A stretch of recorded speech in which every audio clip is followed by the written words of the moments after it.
All right. Sorry, Brian. We ready? I'm ready when you are. Waiting on you. Waiting You're on ready. you. Wow.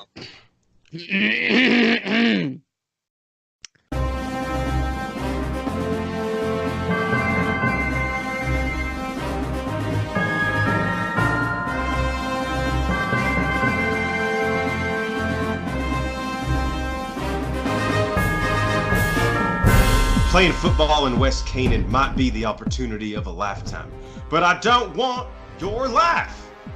Welcome in to the Bro Force Squad podcast. This is episode 67, and we are just a bunch of bros drinking beer and talking movies. I am your host, Jeff Hornacek. Thank you guys so much for checking us out. Before we get started with today's movie discussion, let's go around and meet the fellow bros joining me. As always, we head first into the lab to the mad scientist, Brian Banner. Banner, you have made some renovations to the lab where you record the podcast recently. Why don't you share those with us? Yeah, we got a water slide, a glory hole, as well as a toaster oven. What was the second one? Toaster oven? I think that was third. Oh, water slide. Okay. Yeah, it was water slide. Just to confirm, none of that was purchased with pod money, right? With the pod. Yeah, water slide and toaster oven. All right. And next to our enforcer in the paint, Matt Geiger. Matt, I was at a bar last night, and this is a true story. The bartender refused to change any of the channels to the basketball game I wanted to watch, which was between two local professional teams. How would you have handled that situation? I would have created a huge scene. However, I don't have a card to play. I'm not a woman. I'm just a normal white male. So I would create a huge scene and then use the banner line later when I was telling the story. I wasn't kicked out. I was asked to leave. I was forcefully asked to leave. Did they rough me up a little bit? Yeah, they did. I mean, the black eye didn't come from the punch. It came from them shoving me on the concrete. So. Also, I might have had this black eye before we went to the bar. I mean, you guys know From how. the last bar. Everybody knows. Correct. We were bar hopping, so it's tough to tell which bar this came from. All right, if you guys have not listened to our show before, or even if you have, you know that we start every episode off with the most important thing in any bro's life, and that is chest day. And our chest day today, as you could probably tell from the episode title, begins with a quote, and that quote is, "We love cinema." That's how Netflix began a statement it issued on Twitter in response to Steven Spielberg's reported effort to push for new guidelines regarding the eligibility of movies to compete in the Academy Awards. This is across all categories of the Academy Awards, not just Best Picture. Though the connection was obvious, Netflix statement did not mention Spielberg by name, but we all know how crafty people can be. Spielberg, as a member of the Academy Board of Governors, has yet to publicly articulate any proposal, but is meeting, I believe, in the coming week with the Motion Picture Association of America and the Academy to protest streaming services like Netflix getting their fare up for consideration at the Oscars. So we have to ask, this past year, obviously, Roma was nominated across the board, won a couple different categories, some big and major categories, and also as Michael Keaton's The Vulture says in Spider-Man Homecoming, times are changing, boys. It's time we change too. That's the movie landscape now. So this seemed like a great opportunity for us as millennials to pile on Steven Spielberg and just talk shit and voice our opinion. I'm sure both you guys are like rabid dogs trying to get off the leash. But Geiger, we'll give you first crack at this. Will there be anything left of Steven Spielberg after you're done with your opinion on this situation?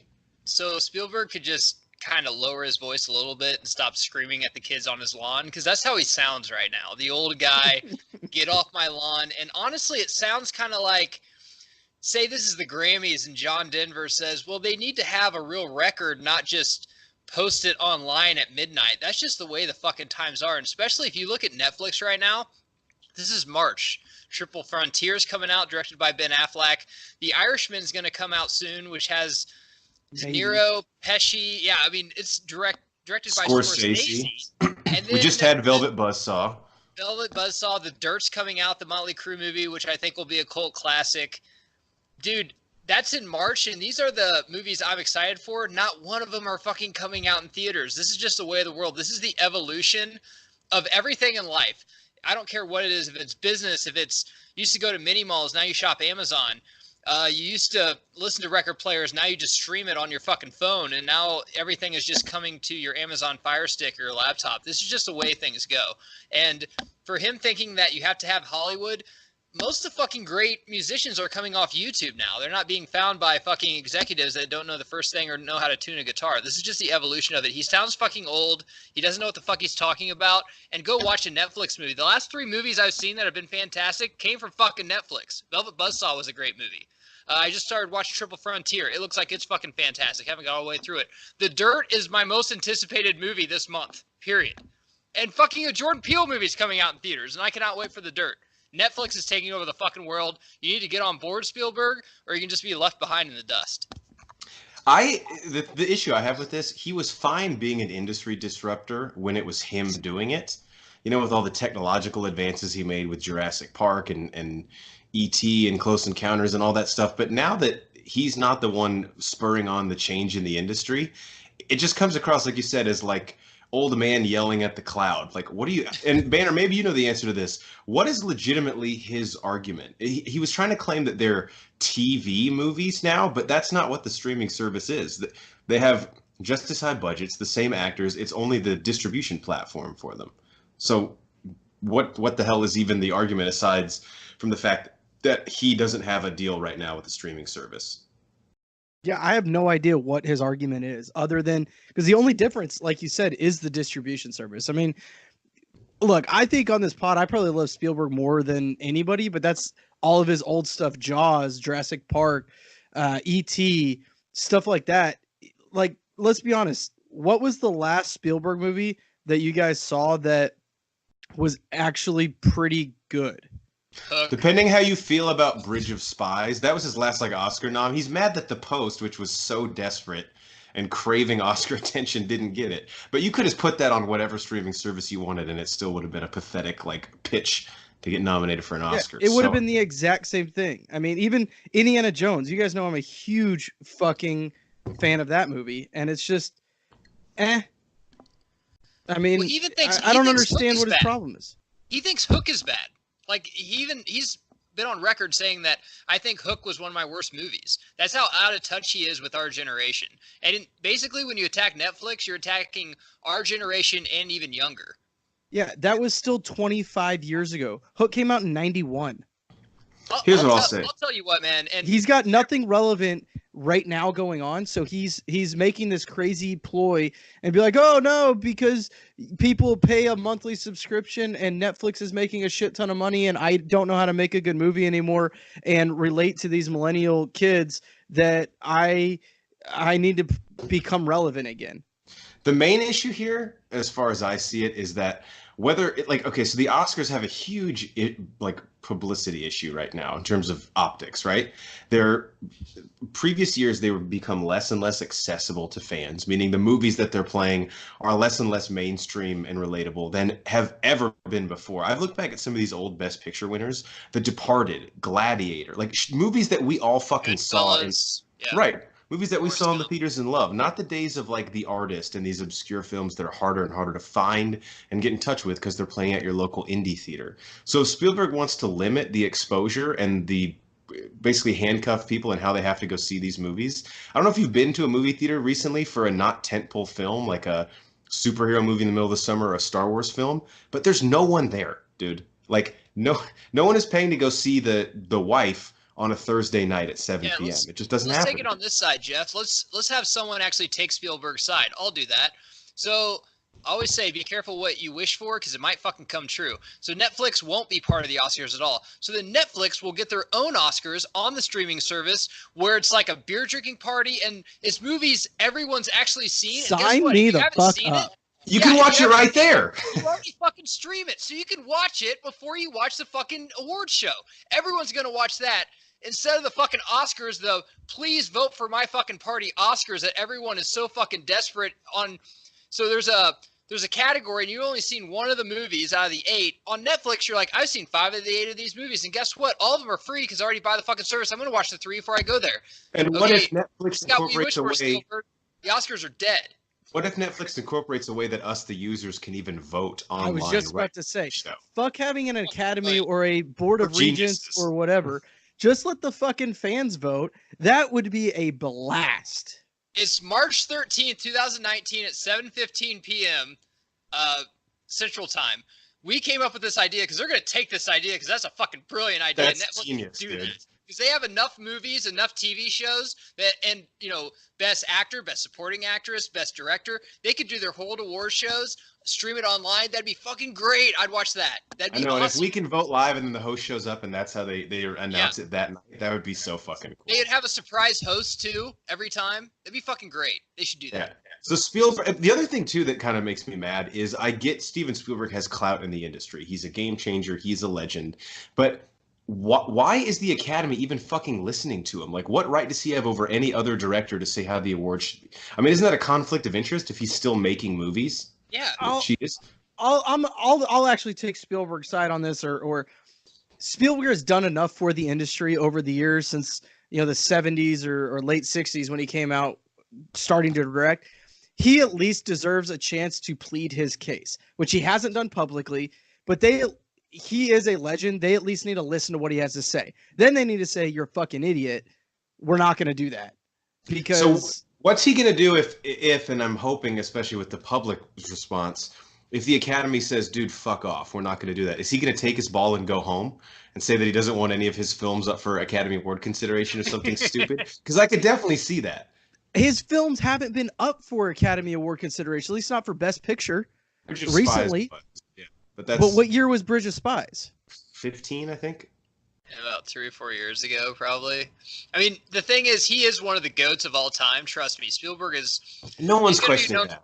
Yeah, but the thing is, there's nothing more sad than a person that's past their time pointing fingers to the new generation about how back in my day they wouldn't be. That's the most saddest thing ever. Case in point. LeBron James right now, everyone quotes Jordan. If Jordan came out all the time just fucking burying LeBron James, people would lose fucking credit for him. They really would. They would lose respect. But since he's basically like, dude, I proved my point. I proved how great I was. This guy can run his mouth. I really don't care. I'm just going to fucking live my life. Spielberg needs to be one of those guys, not the people that come after fucking new age, how movies are done now. I guess insanely weak. The last thing I'll say is what is Spielberg's vision of the best way this plays out? Let's say for him, best case, he goes into the Academy and they're like, all right, you have a good point. We agree with you. Does he think that our generation is going to want to go see his fucking movies now? No. That's just going to piss me off even more. And I hate to say that would be a knee-jerk reaction on my part, but if Spielberg wins and gets what he wants, I mean, I'm going to really hold that against him as a director. Because to me, this seems to be the most anti-Spielberg thing ever. He's inhibiting and trying to cut the legs out from a new medium in the industry and creativity and new artists. Shouldn't he be the one fostering all these artists when he was starving for his chance? Yeah. Wouldn't he have loved a Netflix to be around for a place for him to show his movies? The best thing he should have said, I'm glad there's more platforms now to get more artists out there to show their movies. That's what he should have said, period. Yeah. I think he's old and can't get hard anymore, even with Viagra, and he's not getting laid, and that's just really making him upset. Well, he should go watch our movie commentary on Roadhouse on the sex scene, and maybe that'll get him hard. Because if Swayze can't get you hard, then maybe, I don't know, maybe you just can't get hard. Or he should watch A Simple Favor and go to the 1 hour, 13 minute, 8 second mark when something happens. That should be able to do the trick. Is that when she makes her kids lunch? I think, yeah, that's when she finishes up her vlog, and then she packs kids lunch. Cool. So go check it out. Just a rough guess on the timestamp there. Don't have it tattooed on my tricep or anything. All right, anything else you guys want to add on Steven Spielberg before we move on? No, I'm good. I need to get with the times. I think just chill out. Just relax, bro. I wanted to make the title of the episode, Does Steven Spielberg Even Lift? Yeah. Which I still might do. I don't know. Now's the time to change it before we've gone to print with this. All right, next part of our show is our protein shake, where we go around and we talk about what is in our cup, aka what have we watched lately. Now, Banner, I know you have a long list, and a couple of yours we both actually saw. Maybe Matt even saw some of these too. So we're gonna do a mini shotgun review on those. So before we get to the ones we've seen together, why don't you go through some of the other stuff you watched, and then we'll go around the horn and we can come back and finish up. How's that sound? Yeah, that sounds good. All right, so first, Baby Banner was born the week that this came out, so I didn't get to watch it till recently. Deadpool 2. Honestly, guys, not as big of a fan of it as I thought I was going to be. Still good, but I really enjoyed the first one 10 times more than this one. I thought T.J. Miller was funnier in that one, but he kind of had to be because that's it for him. He's pretty much So- done. He's gonna go to prison, I think. like something like that. Yeah. Kicked out of Hollywood. He's gonna go to jail. Not good. Next I watched E.T. fucking Spielberg, bringing it full circle there. One of the greats, but shit, if he released that on Netflix, it'd still be a great, so it doesn't matter. Does that hold up? I've not seen that movie in probably 15 years. It's one of those ones, the story holds up. Some of the scenes and some of the, I mean, obviously nothing is CGI, but some of the filming of it doesn't quite hold up. But the story, it's still one of the greatest stories out there as far as coming of age stories. Geiger, you'll like this. I rewatched True Grit, the original with John Wayne. Jeff Bridges one sucks. Yeah. So I just decided that needed So to angry. happen. It does. I love Bridges, but it I sucks. thought it was fine. But I thought it was fine. Haley I mean, Steinfeld's first movie, I believe, is the newer True Grit. I don't know. I don't hate it as much as you, but the original is still very, very good. Enjoyed that. Watched the entire season of The Umbrella Academy. It's fine. I enjoyed the music in it. I couldn't tell at times if the acting was bad or the writing is bad. It was one or the other. But this is a show that knew it wasn't good enough to actually get a second season. So they left you on such a cliffhanger that they're just second season fishing. So that kind of to find a new annoyed me. service to be on. No, like, hey, pick us up for another season. We're going to end it. But then in the last 30 seconds go, oh, wait, but what about this? That's like You the guys girl wanna that's watch like, more. I know we have nothing in common and this date didn't go well, but here's my tits real quick. That's exactly What? what it was. I don't get it. I mean, you bought apps and a dinner. I mean, who cares if it's At least I could do. Yeah. Head out, Which yeah. you were losing money if we don't do the 2 for 20, so I can't hold that against you. So I decided as well, I'm going to go back and try and watch all of the animated films that were nominated for an Oscar this past year. So the only ones that I hadn't watched, which I'm not watching that weird Japanese one, Mizara or whatever the fuck it was. I'm not Damn doing shit. that. Fair enough. Yeah. So I did watch Spider-Man Into the Spider-Verse. I believe Horns, you saw that, right? Yep. Loved it. Yeah, I thought it was great. The only knock I have on it is I wish they would have flipped Jake Johnson and Chris Pine's voice actors, because I wanted more Chris Pine and less Jake Johnson, and I could not. But do you think Chris Pine could have played that version of Spider-Man? Probably not. He's too cool. Probably not. You're right. But I wanted more Chris Pine and less Jake Johnson. And the other thing is John Mulaney as the Pig Spider-Man. Yeah. I could not see it. I could only see John Mulaney. Peter Porker. Yeah, I could only see John Mulaney. Dude, I but loved Nicolas Cage as Spider-Man Noir. it was awesome. It was fucking hilarious. Also, was the and music, Oscar Isaac was the Spider-Man 2099. was the music not like super on point too? It was very, very good. Dude, And of course, Mahershala Ali. yep, as Aaron Miles, right? Yes, his uncle, yeah. Yeah. Going along that same lines, tried to watch Isle of Dogs. Yeah, Wes Craven. Very acquired taste, Wes Craven movies, as we know. Yeah, this fucking sucked. Okay, I made So it. you have not acquired the taste. No, I have not. I made it 8 minutes the first time. Then I made it an additional 5 minutes. So I am 13 minutes total into that movie. Cannot get into it. At this pace, though, in the next 2 years, you might be able to finish it. Maybe. I don't know. We'll see. Keep on trucking here. Had a little family night. We watched the original Tarzan. It's currently on Netflix. All I got to say on that, music is great. Rosie O'Donnell, she fucking killed it. I saw a tweet once. It said, Phil Collins didn't have to go that hard on the Tarzan soundtrack, but he did that for us. That was right after well, not right after, but Disney had a recipe for success, so they wanted him to be the Elton John of that for the Lion King. He actually did a really good job. Incredible, dude. I don't know that you can beat Elton John, but he is a very close second. The Lion King movie is just way better. That's what makes the songs better. But song for song, it's just as good as Elton John's. I think it's really good. You'll Be in My Heart it's even though it's not that type of song, it's on my workout playlist, and I swear to God, when it comes on, my bench goes up 15 pounds. It My max. it made one of the best memes ever whenever the mother gorilla looks at Tarzan. It's like, well, I'll be his mother now, because it's pretty much when any woman finds like a stray cat. It's like, well, I'll just be his mother now. I think I can fix him. He's broken. Moving right along, I finally saw A Star Is Born. About damn time. Yeah, about Speaking time. of great fucking music. Again, thought it was great. I don't think "Shallow" was the best song in that fucking movie. Bite your fucking tongue. It's "Alibi" by Bradley Cooper, or the Waste Side song. Yeah. The one at the very beginning that he's singing by himself? Yeah, the one at the very beginning. That's a good song. Waste Side. Yeah. That's a great song. That one, and then the one that shreds on it. The one that he wrote at the end, that like she sings at his funeral or whatever. I hate that song. I thought both of those were better than "Shallow." Shallow's a good song. Shallow's fine, I guess. All right, I watched Battle of the Sexes, the biopic with Emma Stone and Steve Carell on Billie Jean King. I was interested in that. Yeah, it was fine. I mean, it's worth it. Oscar bait though, right? Like it was Oscar bait, and I don't know if it was nominated, but it shouldn't have been. If it was, it was very, very desperate. It really wanted our attention.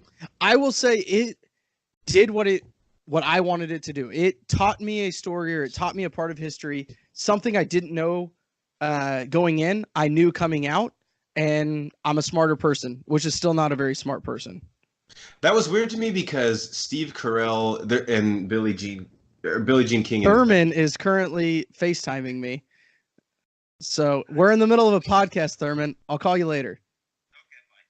Okay, bye. All right. Okay, bye. The thing that I thought was interesting about that is they kind of play, obviously with a big age gap, but they play contemporaries in that movie. But they were father-daughter in the fuck is the movie? Yeah, what was that movie?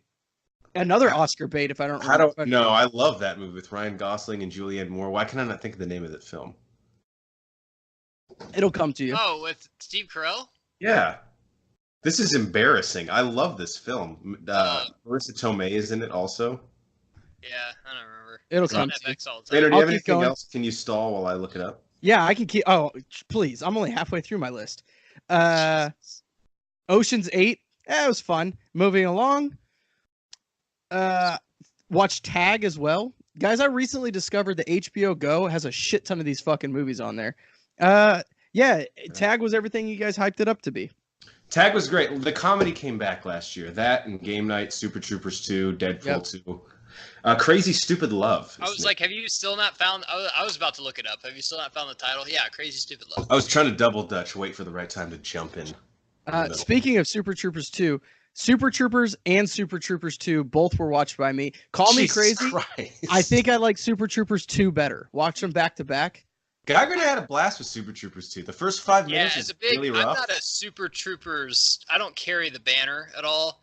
I think it's a fine movie. Not as much as some of my weed smoking counterparts that I love to death, but Super Troopers 2 is actually really good for a sequel. I like Super Troopers 2 better. And again, nothing against the original, but it was fine. Check out our reviews of Tag and Super Troopers 2, by the way. Yeah, you guys should do that. That sounded super sarcastic. It wasn't. Yeah, go do that. Like, yeah, I actually want that though. I don't get it. Yeah. Watch the new Tomb Raider, guys. Really disappointed. Like, if I told you the one with Angelina Jolie was better, you'd be like, "Oh no, it's not." Yeah, it fucking. The first one's fine. Cradle of Life is like VOD trash at this point, but I had high hopes for Alicia Vikander. She's my wife, by the way. She was hot. She sucked, but she was hot. And you and I talked about this off pod. So Walton Goggins, who plays the villain in that, he's from Justified and The Hateful Eight, Ant-Man and the Wasp. I think I've had my fill of him. Yeah, he's definitely ran his course. That sounds like we want him killed. Okay. Another review that you guys should check out is Fantastic Beasts 2. Me and Cycly did that. Rewatch that. Same thoughts I had as in the review, but you guys should go watch that. Be on the lookout. Cycly is currently in Thailand spending all of the money that we've paid him in legal fees. $6 equates to 18 million banchuka there, I believe. It's more or less. I think you may have a rounding error, but it's pretty close. So as soon as he gets back from that, now, as they say in Hangover 2. Yeah. As soon as he gets back, we'll do that movie commentary. And then I'm a sick fuck, and I couldn't stand this movie, but I made myself watch it again. Jurassic World: Fallen Kingdom. It still sucks. What is wrong with you? And I think that's everything I watched that one or both of you haven't also seen. Yeah, because there's 2 documentaries you watch that we got to do like a quick. Yeah. So I'll go ahead and throw it back to you guys. All right, Geiger. Are you still there after Banners? Yeah. What's the documentaries you watched? Behind the Curve and Abducted in Plain Sight. Have you seen either of those? Okay, that's not the one I'm talking about. Cool. So I watched this just for the pod, because I do not like watching stuff like this. Because this guy was born on the same day as me, and he's one of my favorite musicians. But I watched Leaving Neverland, the 2-part HBO documentary. Oh my about God! Here we go. I played the game, and of course, before everyone burns me at the stake, because I'm probably the most hated guy on the pod anyway, which I don't care. I carry that banner proudly. But anytime I watch something, I don't care if it's Making a Murder, which is very well done. This was very well done. I always try to go to YouTube or go to the World Wide Web to see the other side of the story. But I'll have to say, on the challenge, I failed, because the next day at the gym, I listened to 12 Michael Jackson songs. I'm like, God, I forgot. Dude, Thriller was fucking amazing. Thriller fucks. It goes hard. It was a great album, and so was Bad. Bad gets a bad rap, but Bad is, I think, I like that album better than Thriller. However, this is extremely uncomfortable to watch. And I couldn't eat whenever I watched Making a Murderer, simply because of Stephen Avery's parents made me just feel ucky. But this made me feel... His mom's disgusting. Yeah, but this made me feel really disgusting. These kids gave very in-depth things. However, one of these kids was actually part of the Michael Jackson trial whenever he was alive, and Johnny Cochran was his lawyer, and he pleaded in Michael Jackson's defense that Michael Jackson didn't do anything. So now he's on here taking the other side? Yes. However, that kid is a big person in not Hollywood but music. He did he's a dance choreographer for Britney Spears, NSYNC. I mean, he's big time. He makes a lot of money. The other person bigger than Darren's dance grooves? I'm not sure. No one is. It's a trick question. Sorry, continue. But it is I have to say it's a good watch. I haven't watched the Oprah Winfrey special. I think it's called After Neverland or something. Whose side does she take? Do you know? I've heard stories of it. I haven't watched it. She's pretty down the middle. I think she just asks questions and stuff. But these kids, the only problem I have is that Corey Feldman and Macaulay Culkin have been on Michael Jackson's side since the beginning. However, are either of them in the documentary series? No. The 2 parts? Okay. No, they mentioned them, but they're not in it talking or anything. But after it came out, Macaulay Culkin stayed silent. Corey Feldman basically said, he said, I don't know if this has happened, but basically everything they said happened to me, except for the sexual stuff. I never got sexually touched. However, not to get in it, but the Illuminati and stuff in Hollywood, it's very hush-hush. I mean, we learned this from Kevin Spacey and everything.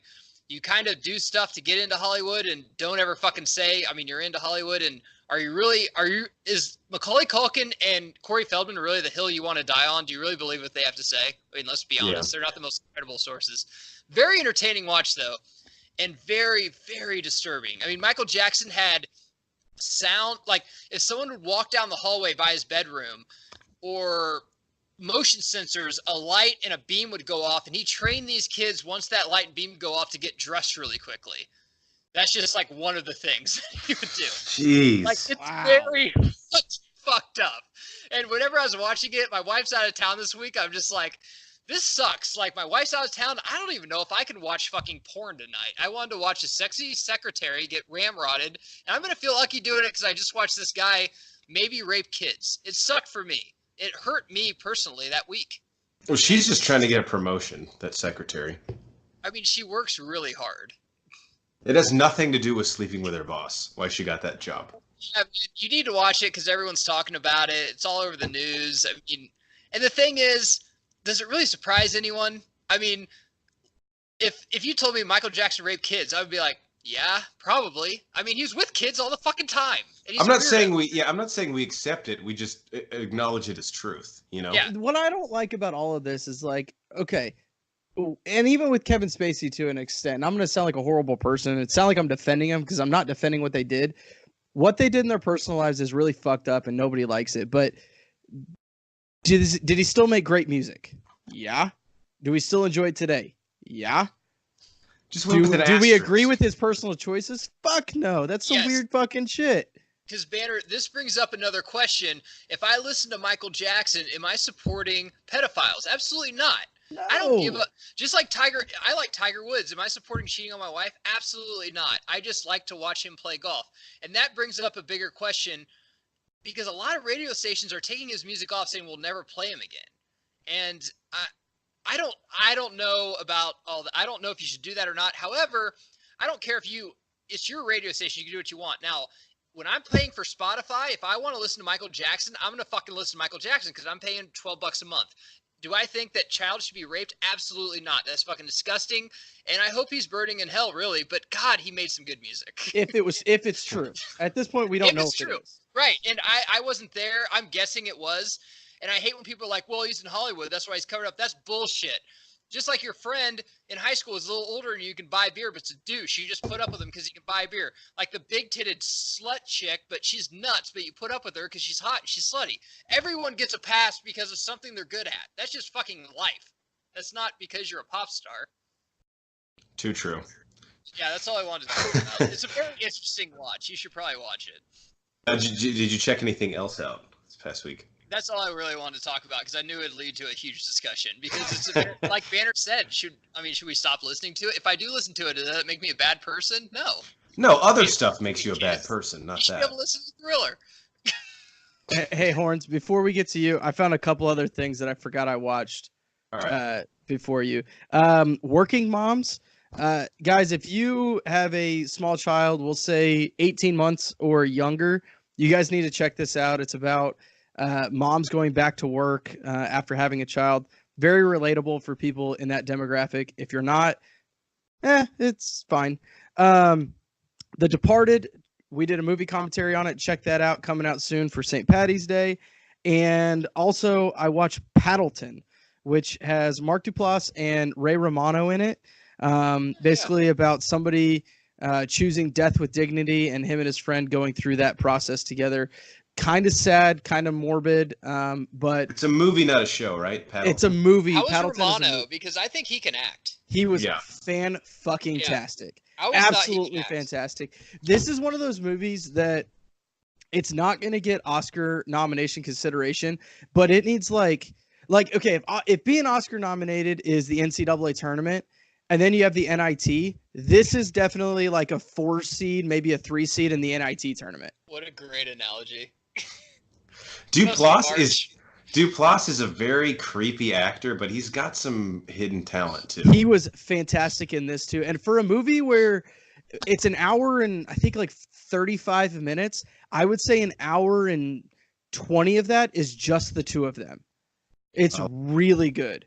I really liked it. Again, it's not something if you like want to go out of like, oh man, I feel good out of it.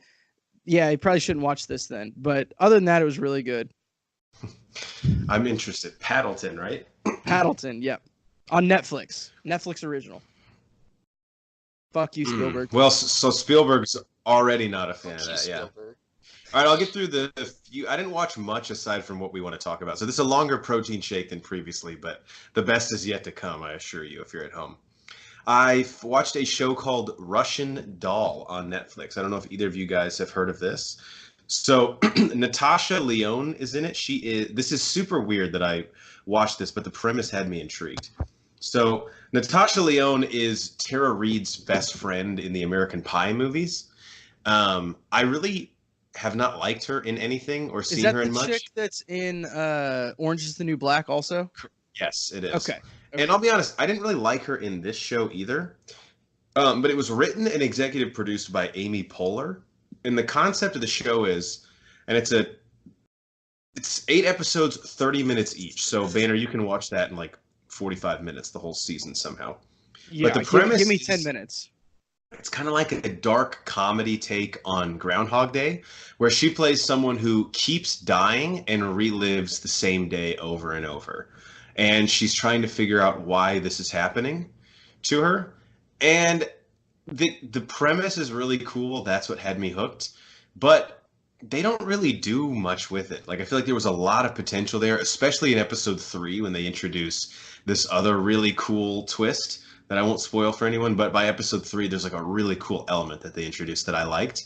But at the end of the day, she is just kind of annoying to see on screen, and it wasn't quite funny enough to say it's a comedy, and it definitely wasn't like intriguing enough as like a sci-fi or a supernatural thriller to say that it scratched the itch in that part either. So Russian Doll, again, it's a quick watch because it's only 4 hours of TV, and it is a complete season. Like they could maybe do a second one, but it's not like there's any cliffhangers that annoy you.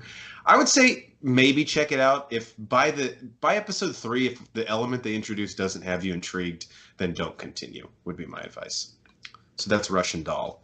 I too watched The Departed for our podcast. We did a movie commentary on it, Banner, Nate Thurmond, and myself. So check that out for St. Patrick's Day. Watch the movie along with us. Fucking firefighters. Those fucking Southie. First time they ever got pussy in the history of pussy or fire. And actually, Banner's intro to the podcast alone. Oh my god! With the Bro Force Squad podcast. Welcome to the Bro Force Squad podcast. Jesus Christ! Just listen to the commentary for that. Check out our review, which Banner and I should be posted before this drops, on Captain Marvel. I saw that in theaters. Oh yeah, I saw that too. And then I also saw in theaters Alita Battle Angel, which I'll be honest was a movie that I really, really tried to hate. And it wasn't like incredible, but dude, the action and the CGI in it is mind-blowing. God and damn it, now I have to go see while it. the emotional, check out our review on Letterboxd. While the emotional beats in it like really don't resonate at all, there's 2 pretty big celebrity cameos in it that were kind of fun. And dude, it was just like a good time at the movies. Incredible CGI, I have to say. Like where we're at with the technology now, like I don't. Spielberg given an Oscar nom? Well, yeah, it wasn't a Netflix movie, so I think inherently he would give it a little bit of love. Okay. So Alita Battle Angel, check out our Letterboxd review. Again, not near as I had no expectations for it. I don't know the manga subject matter, but it was a fun time at the movies. All right, Banner, which of these 2 do you want to do first? Flat Earth or? I think we need to do Abducted in Plain Sight first because I don't want to end Protein Shake on that. I'd rather end it on the Flat Earthers. All right. So let's do Abducted in Plain Sight first. Geiger, what the fuck is wrong with these people? Geiger, I know you didn't see either of these, but please jump in with any comments. I've heard about Abducted in Plain Sight. Like I've heard about it all through. Perfect. So Nate Thurmond, I think, talked about this on a previous Protein Shake. The Netflix documentary Abducted in Plain Sight, about a family whose pedophile neighbor is basically given carte blanche on one of their daughters, granted full access to do whatever he wants with her whenever he wants, and now they're saying they had no idea this was going on. Banner, I mean, what the fuck, I guess, would be my... I don't know what to say. Like, first off... I want to go on Letterboxd and just write for my review, what the fuck? And what's that? I don't even know if it deserves that because I literally don't know what the fuck. So this guy basically schmoozes himself to be an integral part of this family. He fucks the mom, the wife, the mom, the dad, the daughter. And has the other daughter as a backup plan. Right. He fucks them all? Fucks them all. Yeah. Well, the dad gives him a hand job in his car. Yeah. Basically, he drives off with the dad and says, yeah, things are tough with me and my wife, and I just need some pressure relieved. Can you help me out? And the dad's like, yeah, sure. I mean, it's kid stuff, and jerks him off in the fucking car. It's just kid stuff. Yeah, I heard that drop. I've never jerked a dude off as kid stuff. Well, you're young yet. You got a lot of life ahead of you. I guess so. And the biggest issue I had was when he told the family, this is post taking their daughter to Mexico without their permission and raping her several times. Quote unquote, in therapy. He said his therapist told him that to get these demons out of his system, he needs to sleep in the same bed with their daughter about 4 nights a week. And he is given permission from the parents to do so. He had to take Thursday and Friday night off. I mean, he's not a fucking machine. I can't just work 60-hour weeks. Even wells run dry, you know what I mean? I think honestly one of the most intriguing characters in this entire documentary is the dude's brother. Oh my God, this is great. So Geiger, you'll love his brother. So this is what his brother owns a used car dealership, and the character's name is B, the guy who's the pedophile, and he goes, "Yeah, I knew B was a pedophile, but shit could he sell used cars." God damn it. We had I a might need to watch 97 this. Explorer on the lot that was there for 6 years. He sold it for $2K over Kelly Blue Book value. We didn't even have to throw in floor mats. But yeah, He was a super Had salesman. had to push it off the lot when they were in it. But yeah, he touched little kids. He's disgusting. He's a sick fuck. Yeah. He's like, I thought it was weird. I thought it was weird when he brought the little kid around, but I mean, they were married in Mexico and he could sell cars, so it was fine. He's a professional. He checks that shit at the door. Don't even talk about it in the break room. His brother's the best part because his brother will throw him under the bus in a heartbeat, but he's like, but yeah, dude, he could fucking sell you. Yeah, he made me some serious cash. So like almost like all is forgiven because he made me money. He could And then sell ice to an Eskimo. Why he was fucking the Eskimo's daughter, actually. Yeah, but then he like starts telling a story about a time he sold a car, and the documentary filmmakers are like, "Yeah, we don't really give a fuck about that. Can you talk more about the multiple felonies he committed?" This guy B, getting back to the actual meat and potatoes of the story. This guy also like basically made this little girl fall in love with him, and brainwashed her to try and have a child before she was 16 with him. It's so fucking confusing. Yeah, and I we don't know won't what to spoil think. the ending, like his fate, what happens to him, or anything like that. But suffice it to say, it is unsettling at the very least. And I think we found our Parents of the Year candidates in this chick's parents. Geiger, if you can't eat while you watch Making a Murder or Neverland, or whatever it was, you will not be able to eat for a fucking week after you watch this documentary. I gotta It's say, only like an hour, 20 minutes. The pedophilia talk on this episode is really making me uncomfortable. Yeah. So let's move on to Flat Earthers, shall All we? right, so Behind the Curve, This is great. which was the Flat Earth documentary that is also on Netflix. It's interesting. This is interesting. one of the most. Can we put this under the comedy section for 2019? Yeah. Albeit unintentional. So this is what I'll say briefly about flat earthers. Now, if you're a flat earther in earnest, like you don't do it in jest, you actually believe that. Okay. Why? But the thing that I will say that I took from this, so they present the flat earth argument in a way that they say, we want to tell your side of the story. Now, the problem is inherently their side of the story makes no sense. They're missing the biggest part of any conspiracy theory around the earth being flat, and that's why the fuck anyone would lie about this. And they say, well, we don't know. Well, that's kind of the key element, right? It's like why everyone's lied about this for hundreds of years.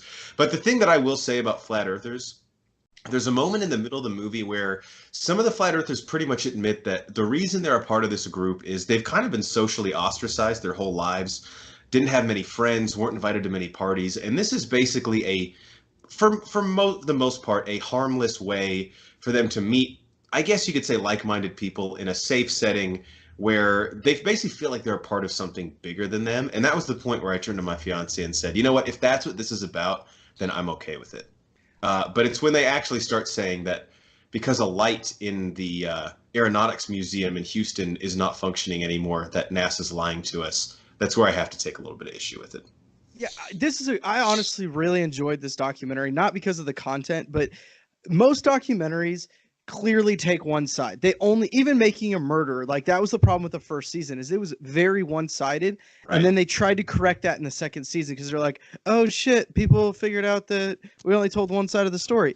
They did a very good job of telling each side of the story and letting you decide. Granted, all up until, without giving any spoilers, the last 2 minutes of it. The last line of the whole documentary is incredible. That's what makes it a comedy. Again, there's one guy that talks in the documentary who is not a flat earther, but he says these people that believe in this, we want them in our society. We want them in science because of the way that they think, even though they question things. Yeah, they question things, and that's what we want. And I really enjoyed that aspect of the entire time. They're trying to disprove that the Earth is round and that the Earth is a globe, even though, in my opinion, and from what I can see from the facts, they can't disprove that. I thought they did a great job. Also, how bad does Mark Sargent want to fuck the lizard chick? Yeah, she's definitely a lizard. I don't know if it's Mark Sargent or someone else, but someone asked him, why would the government lie about this? And he goes, well, you tell me. And I go, it's your conspiracy theory. Why do I have to tell you? I don't understand. And to me, that's like the most important part. Like the whole, like why the government would have killed JFK, like the background conspiracy theory is incredible. I don't know. Why don't you tell me? Like what? That seems like the whole. I'm just a farmer from Iowa. That's why I'm watching this. Yeah, like I don't believe it though. So why should I be? Exactly. Okay. Horns, I got one last question for you. So at one point, Mark Sargent says, we're not just like people living in our, like grown ass men living in our mom's basement. He lived in his mom's upstairs, not. It was his mom's guest room. Okay. Huge difference. Just making sure that we understand what kind of level. Basically, wasn't even part of the house. It's almost my own place. I have my own bathroom. It's aside from the kitchen, it's self-sustaining up here. The part that I love, we're all mama's boys on this podcast. My mom, if I had a belief as strong as Mark Sargent and the Flat Earthers, she would definitely believe it, just out of her love for me. My favorite part of the movie is when Mark Sargent is sitting next to his mom, and the documentary filmmaker says, "So do you believe this?" And she goes, "Well, I'm just glad that Mark's getting out of the house." Like, you can't even convince your fucking mom to believe this? How are we supposed to believe it? There was one point where he goes, wow, that was a great answer. I didn't even coach you on that one. Like, come on, dude. Okay. Yeah. Anyway, if you guys want a good laugh or a palate cleanser, you need to check it out. It's called Behind the Curve. And it intercuts enough with, like, actual scientists who are like, why the fuck are we even doing this stuff? Yeah, I don't remember his name, and I apologize to this guy, but there's a guy that lived in space and was like, yeah, no, this shit's fucking round. The German dude is I saw it. The German scientist is my favorite. He's like, this is preposterous. It cuts him saying that like 5 different ways. He's like, what is this belief? The best part is they don't have a reason why any of this would be made up. It's the greatest part of any conspiracy theory. You tell me. All right, that was one of our longest protein shakes ever, and if you take out the pedophilia, probably one of our best ones. All right, before we close out the show, Brian, I know you had your hand raised. You have a quick question you want to ask us. Yes, one question. I actually present this to the class, not just the teacher. Did you throw up? Bruh. Do you even lift? Bruh? I believe what Brian Banner is saying is, do you even lift, bruh? Which brings us to our question and answer segment with that title, where we pick our favorite questions from around the internet, talk about them on the show. And our one and only question today comes to us from Nate Richard at Nate Knows Movies, awesome Twitter handle. And he says, what non-Disney animated movie would you like to see get a live-action remake? I'd be curious to see the Iron Giant get the live-action treatment. That was my first guess, Nate. So that's a good one, because I think that would play best as a live-action. And I started to think about this. There's a lot of good Warner Brothers movies that are animated that I think need to get a shot here. So I have 2. One, because the original was the first act, and like the last 2 minutes are live-action, so I don't know if it counts. But does The Pagemaster count to get remade? That's Macaulay Culkin, right? Yeah. Yeah. And Christopher Lloyd. Wow. So would you? The Pagemaster is where he gets trapped in the library in the middle of the night, has to go through by like reading the books, and he gets immersed in them. That would be fucking awesome remade, I think.